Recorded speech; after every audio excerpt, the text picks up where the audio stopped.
मूसा जी। हजरत मूसा जी यहूदी धर्म के व्यवस्थापक के रूप में जाने जाते हैं।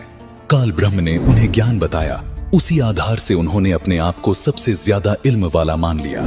इसी कारण जब एक दिन हजरत मूसा सत्संग फरमा रहे थे तो उनसे एक सत्संगी ने पूछा कि हे मूसा, आज के दिन जमीन पर सबसे ज्यादा इल्म रखने वाला शख्स कौन है?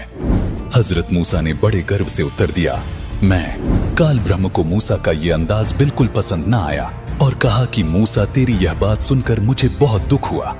तूने अपने आप को सबसे बड़ा इल्मी कैसे मान लिया? घुटनों के बल बैठे मूसा ने कहा कि मैं आपका भेजा हुआ रसूल हूँ और मुझे सारा इल्म आपसे हासिल है, इसीलिए मैंने ये कह दिया कि आज जमीन पर मुझसे ज्यादा इल्म किसी के पास नहीं है। काल ब्रह्म ने कहा कि मूसा, जमीन पर तुझसे ज्यादा इल्म रखने वाला शख्स मौजूद है और तेरा इल्म उसके इल्म के सामने कुछ भी नहीं है। मूसा ने कहा कि हे अल्लाह, मैं उस शख्स से मिलना चाहता हूं ताकि मैं वो इल्म हासिल कर सकूं जो मेरे पास नहीं है। वो शख्स कहां रहता है और कैसे मिलेगा, ये बताने की मेहरबानी कीजिए।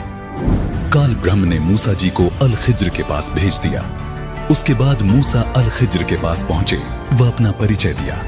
कहा, मुझे अल्लाह ने आपसे इल्म सीखने के लिए भेजा है, आप मुझे वो नेक इल्म सिखा दें जो आपके पास है। अल खिज्र ने कहा कि अच्छा, अगर आप मेरे साथ चलना ही चाहते हो तो ध्यान रहे, आप किसी भी चीज के बारे में मुझसे सवाल ना कीजिएगा जब तक मैं खुद उसके बारे में ना बताऊं। लेकिन हजरत मूसा अल खिज्र जी की शर्तों पर खरे नहीं उतर पाए, जिस कारण उन्हें अल खिज्र जी से बिना इल्म प्राप्त किए ही वापस लौटना पड़ा।